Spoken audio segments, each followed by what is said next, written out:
yet to make peace. But is it possible? We're joined now from Ramallah on the West Bank by the veteran Palestinian politician Hanan Ashrawi of the Palestinian Legislative Council, and from Jerusalem by Dayan, also a political activist and the foreign envoy for the Settler Council known as the Yesha Council. Welcome to both of you. And if I could start with you, Dayan, some of the Israeli newspapers are saying today that if Ariel Sharon had lived, he would have disengaged also from the West Bank. Do you think that a disengagement, even a future Palestinian state, is on the cards? Along very similar lines, don't you? No, I don't think so. I think that he would have learned from his mistake. Look, Ariel Sharon, his entire life, wanted to grant Israel, the Israeli citizens, security and peace. He succeeded to grant that security after the horrendous terrorist attack in the Passover celebration in 2003, when he at last launched an operation to give us security. But when he tried to give us peace, he was not reciprocated by the Palestinians. The Palestinians could have established in the Gaza Strip the Singapore of the Middle East. Instead of that, they make a decision to convert the Gaza Strip into a mini Somalia, a terrorist state that its whole purpose is to be a launching pad against for an aggression against Israel. Therefore, I am sure that Ariel Sharon would have learned the lesson from his mistake and would have not done the same thing in Judea and Samaria. But do you think that Israel now under Netanyahu can make a peace deal? Well, Israel is willing to make a peace deal. The problem is that, again, for the 10th or 12th time in history, the Palestinians do not reciprocate. The Palestinians refuse to recognize Israel, the most basic thing, as the national home of the Jewish people.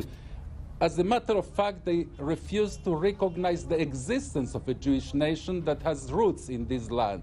So under those circumstances, when for 65 years they keep using the refugees, not the refugees as a matter of fact, the descendants, the fifth generation, as a bargaining chip, living in squalid conditions in order to prevent an agreement, then how can we agree?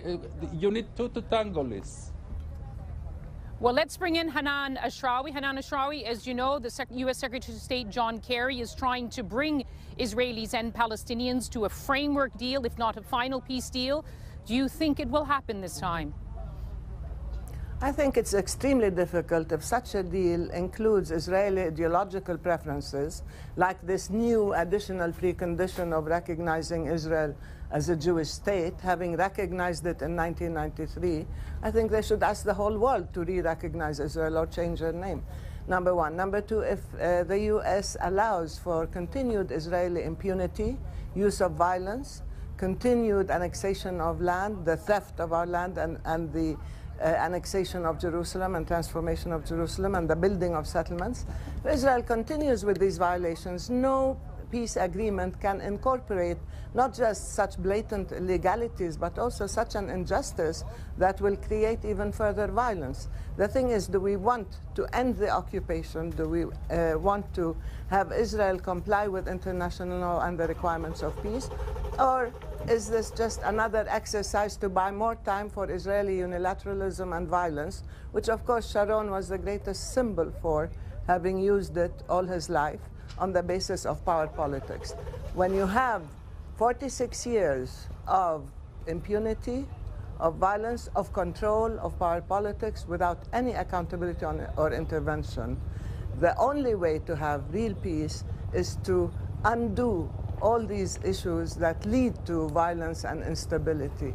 And therefore, I think unless the U.S. is willing to exhibit the courage and the political will to stand up to Israel and to bring it to compliance, it'll be extremely difficult.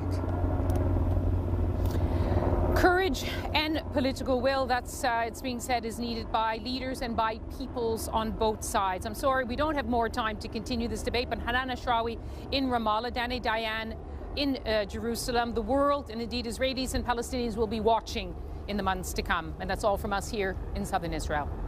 Lise, thank you very much.